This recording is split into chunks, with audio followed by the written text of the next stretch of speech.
Sportsman Cross Country. They went to the conference championships this week. We'll also take a look at CU senior soccer player Amy Barzuk and the Trojans that come to town. CU Sports Mag starts now.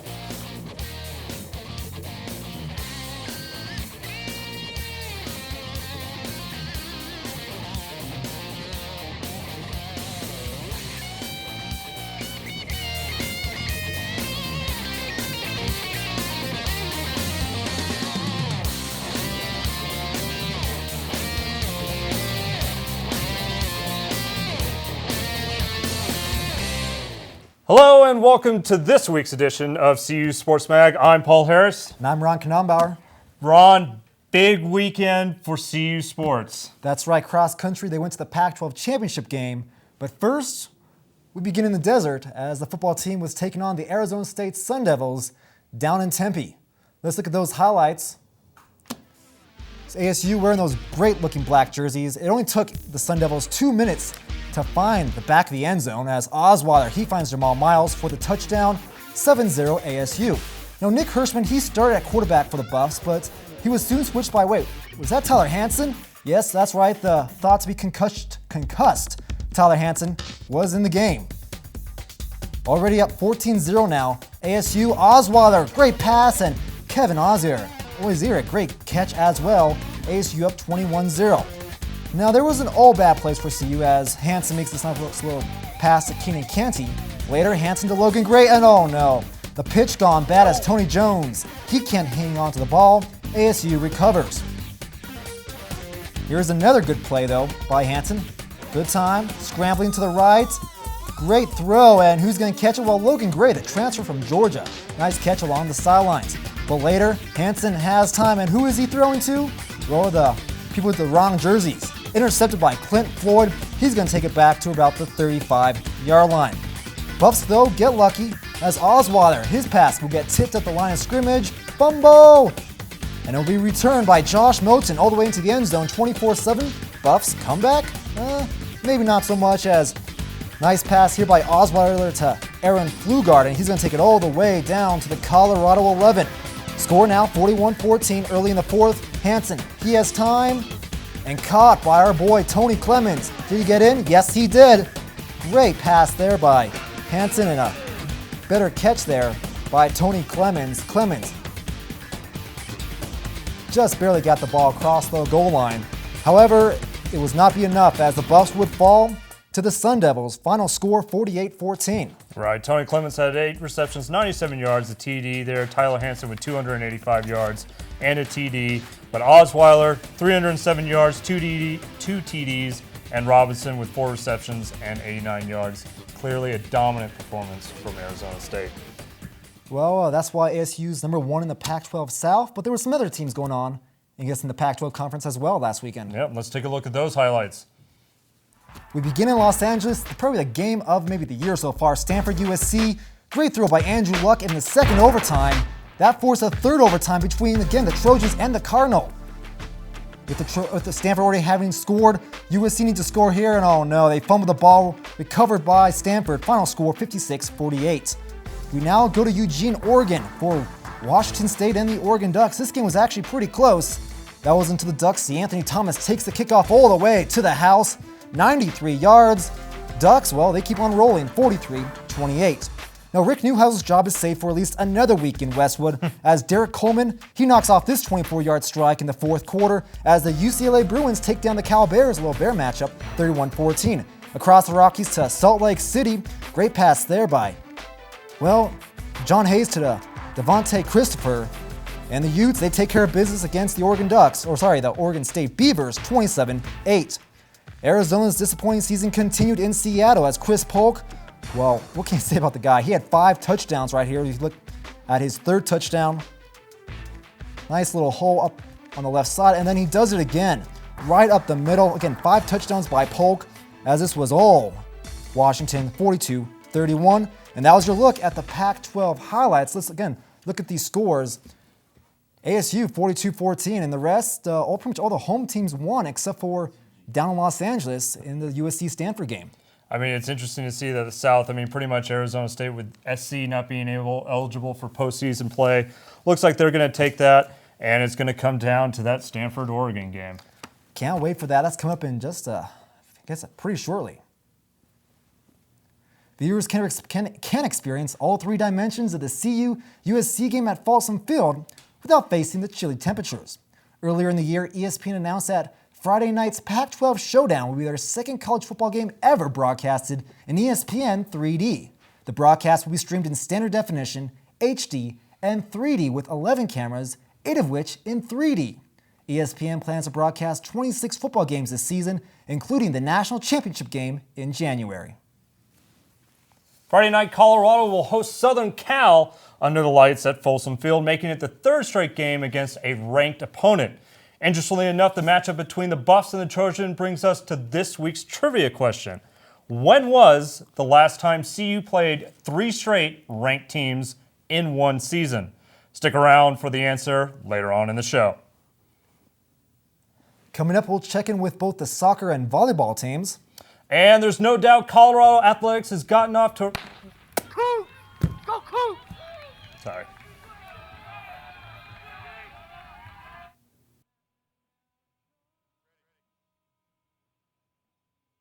Are you running on empty after countless late nights studying? Relying on caffeine to keep you awake throughout the day? According to researchers at Brown University, a shocking 89% of college students nationwide struggle to get the necessary 8 hours of sleep recommended each night. Getting a full night's rest promotes a healthy immune system, supports memory function, and restores energy. Sleep is not a waste of time, and sleep deprivation can have serious negative effects on your academic performance and social life. 8 hours. Get some.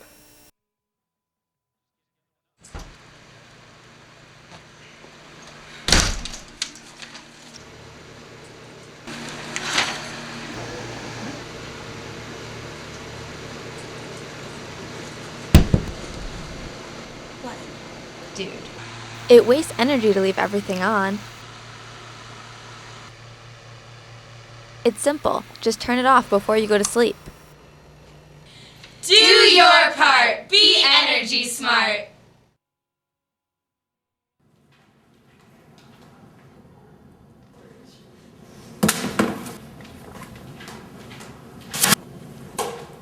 That's right.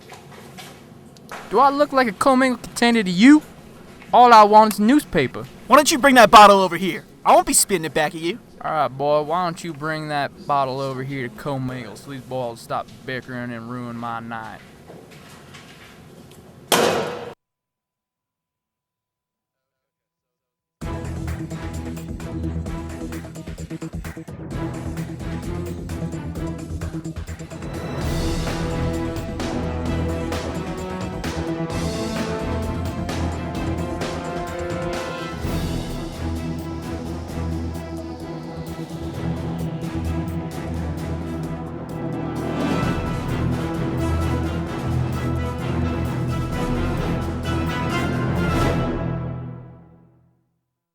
First ever Pac-12 title is coming to Boulder, and the athletes couldn't win it fast enough.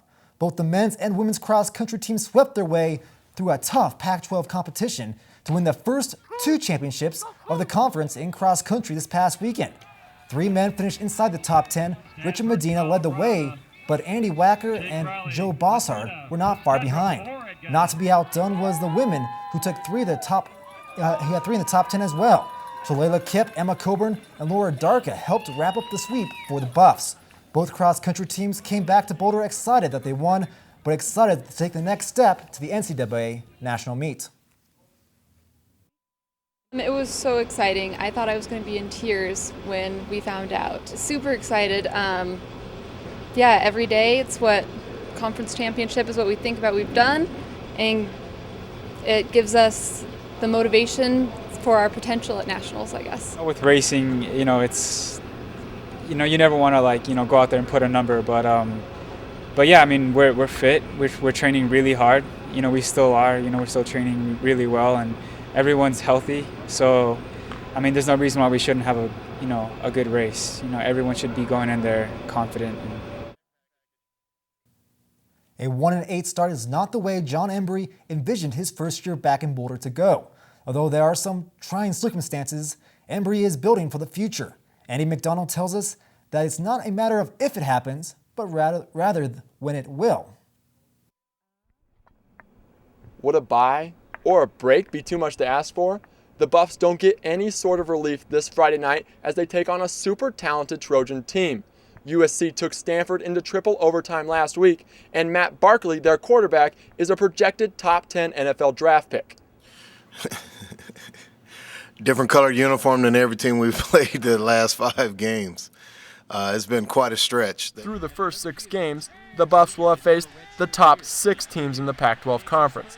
Matt Barkley and the Trojans have proven they're as good as anyone. You know, the thing right now that probably separates them is size and speed by luck.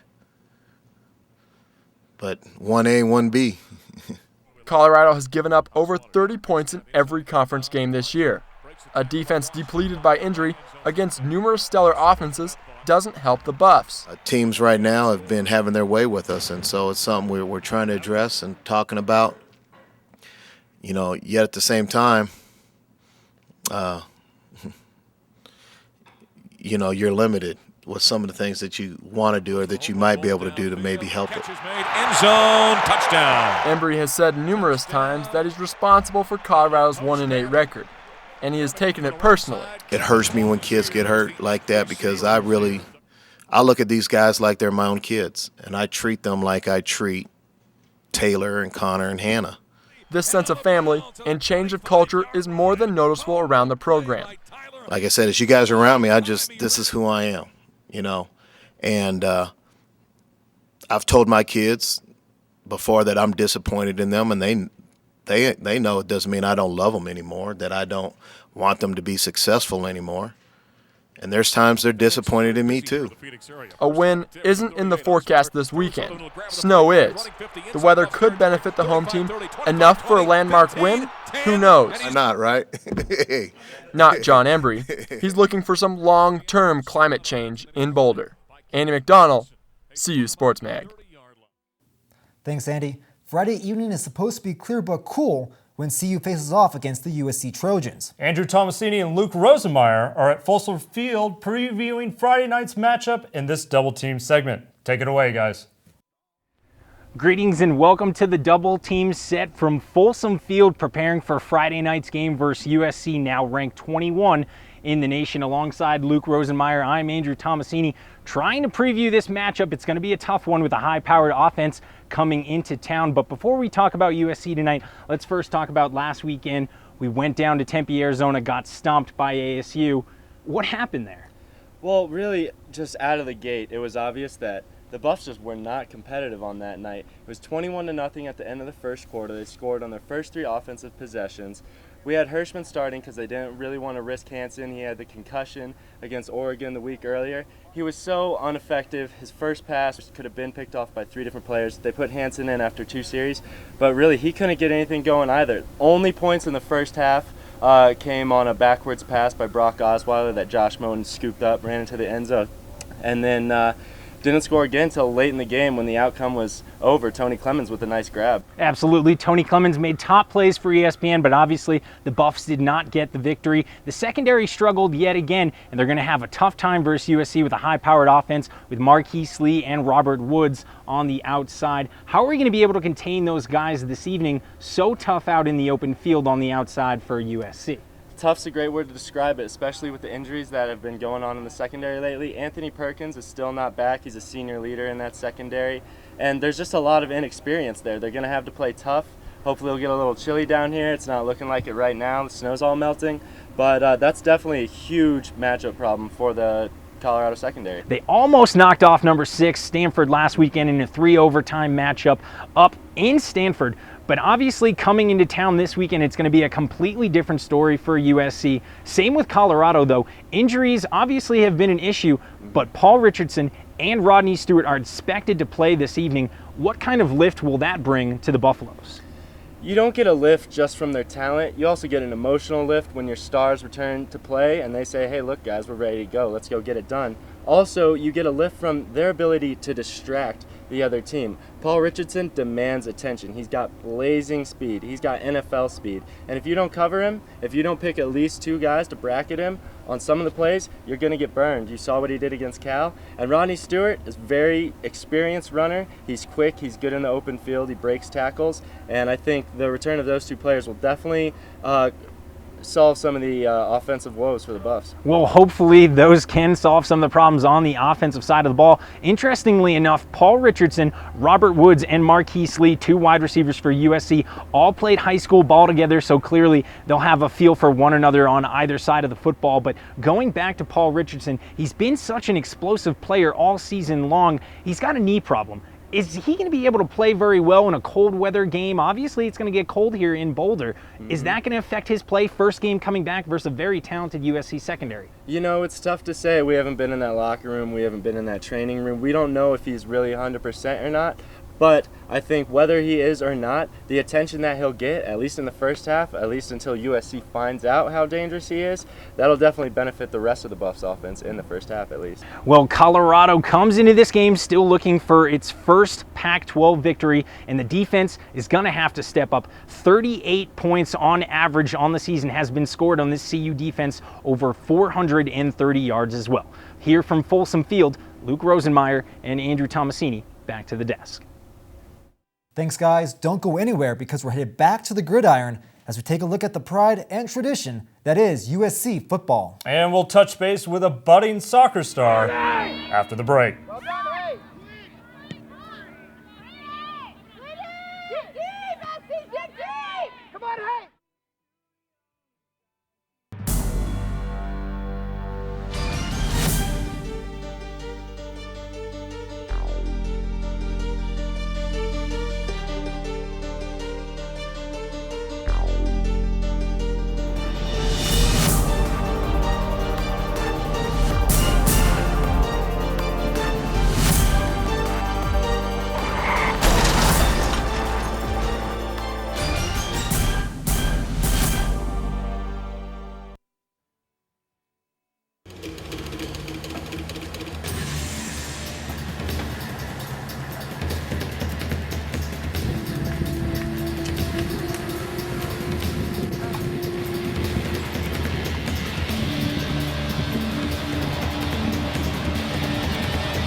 Americans drink 400 million cups of coffee every day.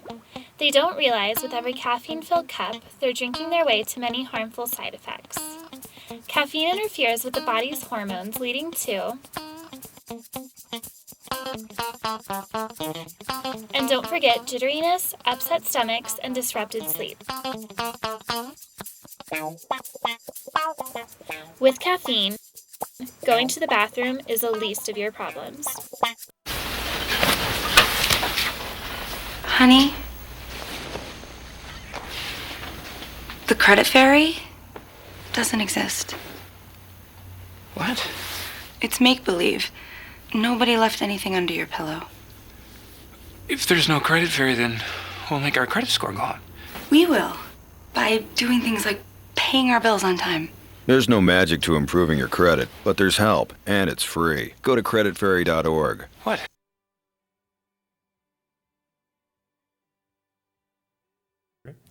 The Buffs volleyball team had another first in the Pac-12. They pushed a match to 5 sets. Now Colorado rallied back from a 2-0 deficit to force a 5th set against Oregon State. Oregon State ultimately won the final set 15-9. Now Kara Schrader recorded the first double-double for Colorado since 2007. She had 22 kills and a career-high 21 digs. Megan Beckwith set a single game record, recording 32 digs, 6th most in a Buffs history and 2 shy of the record. The Buffs ended their first weekend in Eugene, Oregon against the Ducks. The Oregon Ducks, number 16 team in the country, decisively won their Sunday afternoon matchup against Colorado. The Buffs hung in the first set, leading easily, but were unable to overcome a powerful Oregon team. The Buffs battled through the game, but ultimately fell in straight sets. Colorado's record dropped to 5-18 overall, 0-15 in the conference, and the Buffs return to the Coors Event Center this weekend. They play Stanford on Thursday and will face against the number 2 California Golden Bears on Saturday. Southern Cal heads into Friday's matchup versus CU, ranked 21st in the nation. Right now, SportsMag gives you an in-depth look into all that is USC football and their quarterback, Matt Barkley. If Andrew Luck is the best quarterback in college football, then Southern California's Matt Barkley is a close second. In his third season as the Trojans' man under center, the junior will lead USC to the Rockies on Friday night for the first time since 2002, when Heisman Trophy-winning quarterback Carson Palmer led the men of Troy to a 40-3 victory. I've been in this offense for 2 years now, and feel really comfortable where we're at. And so I've been able to focus on other things outside of just the playbook, because it's in my blood now. I know that, and being able to focus on leadership and other things which have helped our team progress. USC is coming off a 56-48 triple overtime loss to Stanford, and the 1-8 Buffs might be the perfect team for SC to get back in the win column. Yet, sitting at 6-2 and 21st in the AP poll, Barkley and the rest of the Trojans are not going to take this game lightly. No, every game is going to be huge. It's going to be fun, being up in the mountains, and it could be a little colder than usual for us, but looking forward to it. Barkley began his tenure as starting quarterback in his freshman season under then head coach Pete Carroll. After that season, Carroll left for the same position with the Seattle Seahawks of the NFL, allowing Lane Kiffin to return for his dream job as the head man of the Trojans. He's a competitive coach and loves what he does. You can definitely tell he has a passion for the game, and brilliant play caller, and love being a player under him. Southern Cal is in the second year of a 2-year postseason ban, which includes the inaugural Pac-12 title game. But Barkley said the team still wants to make some noise late in the season. Should have people talking about us in December, and make a run for it, even though we can't play postseason, to give the best we can, and to really prove that we're still a team that should be there. Even with a top 10 selection in the NFL draft looming, Barkley has said that he is committed to the Trojans for all 4 years. If Barkley does decide to stay for his senior year, Southern Cal might just find their way back to the Rose Bowl or the national championship game. Ron Knubbenbauer, CU Sports Mag. With USC on the docket Friday, Sports Mag Megan Cheek hit the campus to see if CU students were ready for the Pac-12 clash. As the Buffs gear up for their first ever Friday night football game, Folsom Field will be covered in sheets of black as students pour in to cheer on our CU Buffs, taking on the USC Trojans this Friday night. We're here at the Steve Fertitta to ask students what they think about this upcoming game.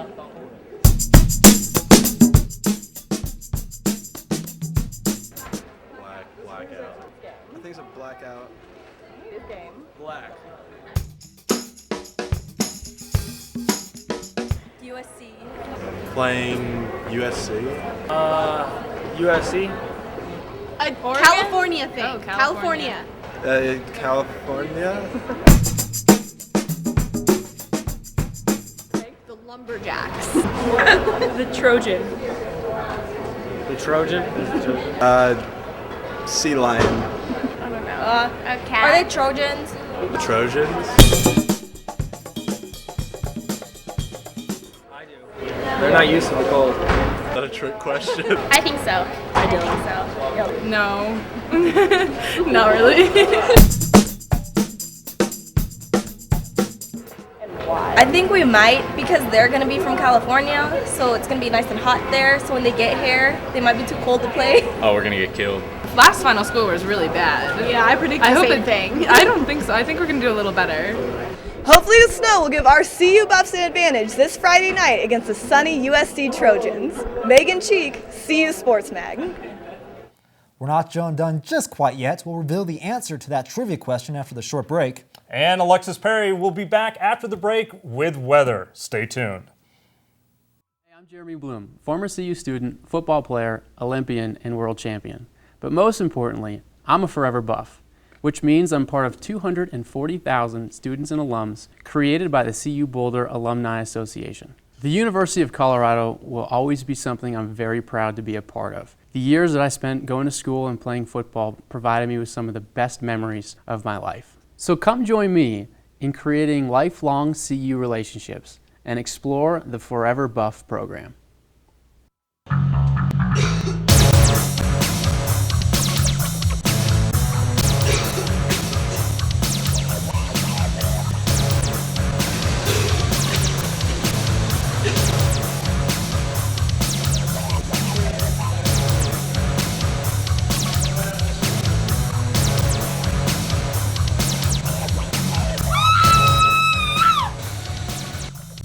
Don't be mean. Clean your machine. Yeah, how dope was that party last night, man? Yeah, no. Wait, I can't really. You're breaking up. Yeah, no, and then he shoved me. And I was like, that's not cool. And so I just rocked him, and it was tight. It was a total dime piece, man. Took her back to my place, had a few drinks. You know what I mean. And after all of that, she told me she had a kid. And I'm not trying to be any part of that right there. You know what I mean? It was a crazy.